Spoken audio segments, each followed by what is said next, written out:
Hey guys, it's me, Gary Lee Stanley, your sales guy and your real estate sales guy. How are you doing today? All right, here we go. What is our subject for today?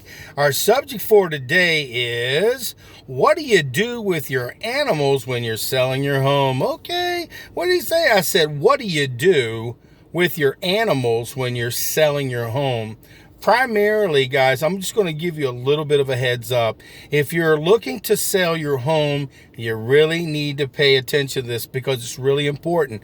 You know, I've been in sales for a long time, and one of the things I love to do is I love to offer some suggestions when you're trying to sell stuff or buy stuff. The key to success when you are trying to sell your home, you're going to be working with someone like me, because my name is Gary Lee Stanley. You're a real estate sales guy, and if you have somebody who's going to help you sell your home, they're going to maybe offer some suggestions. Some of the suggestions may be a little kind of like something you may not want to hear, but it's really, really important that you heed this information. So the first thing I'd recommend is never hide your dogs or your cats or your animals in a room so that the customer cannot get in and take a look at the room.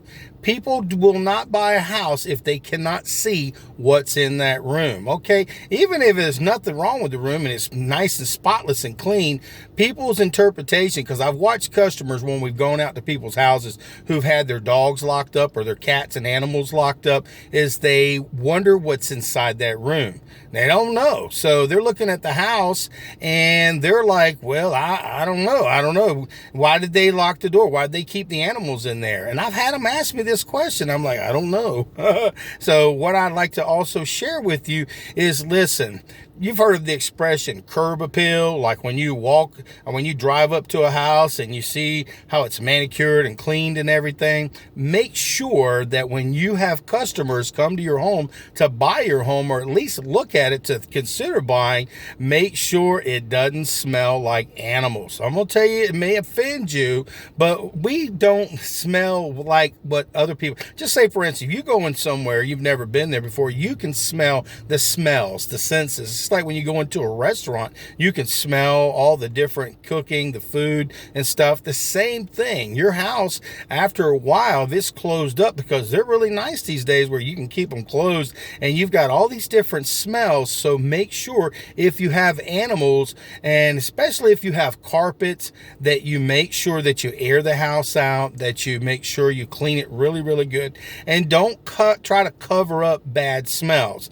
If you possibly can, get your carpets professionally cleaned. I know that's an expense that you may not want to have to deal with, but if you want to sell that house and get the most money for that home, you gotta go ahead and go the extra mile. You've got to get those carpets cleaned. And another thing is, you may want to have a professional company come in and clean your house, especially scrub the floors. Make sure that in each of the rooms the carpets are clean. But also, if you have places where you put your little blue pads down so the dogs and cats can use it, that you maintain and you clean that stuff and have it professionally cleaned. Even if you don't, do it yourself and ask your family and your friends to come in afterwards, because I've been in some places where it smelled like, you know, they had pine sol or some kind of scent over the top of not a really good smell, animal smell. And it really, you may think that you're covering it up, but what you're doing is you're making it worse. It really is that way. So you've really got to mop those floors.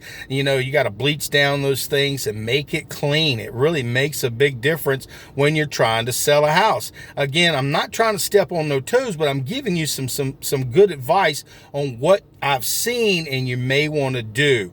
Okay. Also, if you've got kitty litter, if you've got those boxes, I'm telling you, I've gone into some houses and it's like very overwhelming. It smelled the urine smell. I'm not trying to step on your toes, but that ammonia smell, it gets into the carpet, it gets into the walls. So if you've got an ammonia type smell in your home, it turns customers off. It really does. If it smells like poop, it turns customers off, because I've walked into some people's homes and you can't even tell they have any animals, and they have cats and they have dogs, but you've got some folks, they may have just one cat and it smells like they've got a whole herd in there. So heed my advice, not trying to be disrespectful, but what was our topic? What do you do with your animals when you're selling your home?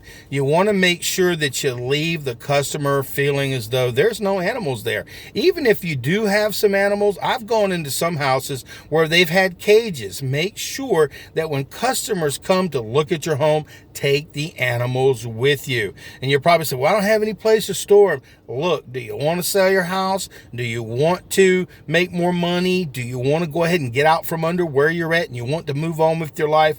Just remember, taking care of your animals and taking them with you is like one of the best things that you can ever do. And remember, guys, if you've got a yard outside, people like to walk in the yards. So if there's any poops or landmines and stuff out there, you need to get out there and clean that crap up. I'm just saying, ain't trying to be disrespectful. And you need to tell your customers, if you're out there selling real estate and they have animals, and people love to walk the properties. I walk the properties with my customers all the time. We like to look, take our time, and sometimes I've seen it where there was crap on the ground and we were jumping around like we were on lily pads, jump, boink, boink, boink, boink, and the customers were not happy. They were dissatisfied, and we left there with a bad taste in their mouth and a bad feeling. So if you've got the smells, if the carpet needs to be cleaned, get it done. Take care of the ambience. Also, if you